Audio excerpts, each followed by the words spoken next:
With an intervention from the Pope, who's urged European leaders to end a diplomatic standoff over the fate of 49 migrants stranded in the Mediterranean for weeks.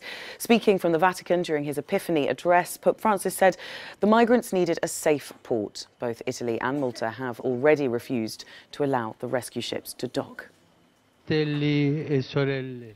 Dear brothers and sisters, 49 people rescued in the Mediterranean Sea have been on board 2 NGO ships for many days, looking for a safe port in which to land.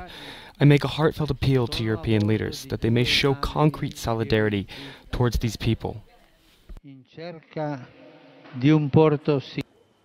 Well, that was Pope Francis speaking there, and we're joined now in the studio by Alistair Sanford to talk a little bit more about this. Morning to you, Alistair. Morning, Belle. So just tell us how important this intervention is by Pope Francis. Yes, well, it does seem here that the Pope is going further than before. He's not just talking about showing compassion for migrants and refugees, but issuing a direct challenge to European leaders, saying these migrants are just looking for a safe port to disembark. Now, the row concerns these 2 rescue boats, both run by German NGOs.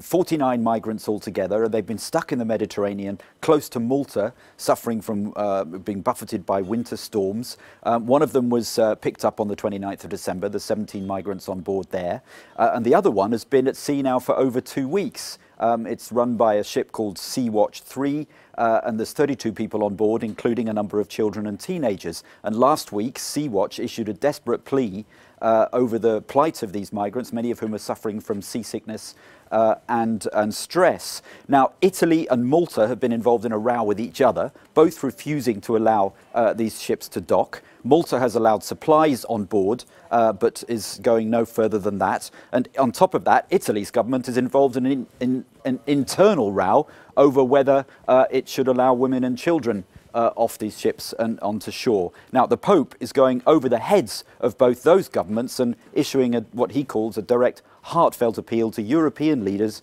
to show concrete solidarity and allow these migrants and refugees to land. Well, as you've described there, Italy and Malta are very much in the spotlight here, but what about other EU countries? Well, once again over the weekend we've seen Spain, if you like, setting the example, stepping in and allowing hundreds of migrants to come ashore.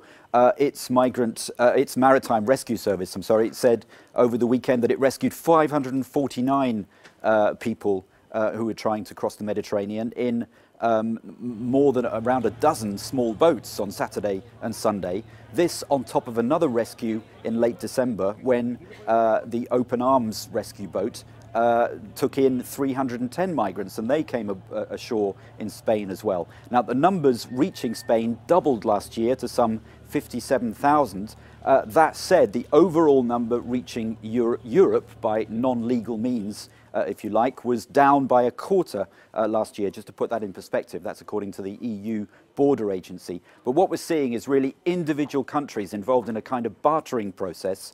The onus mainly on, of course, the Mediterranean nations. Spain and Malta have taken in migrants, but often only after protracted negotiations with other countries. Concerning the 2 German NGO ships, the Netherlands has said it will take in some of those migrants, but only if other countries do the same. So the Pope's criticism here chimes with what other NGOs and aid groups have been saying for months now, is that individual countries must show more responsibility.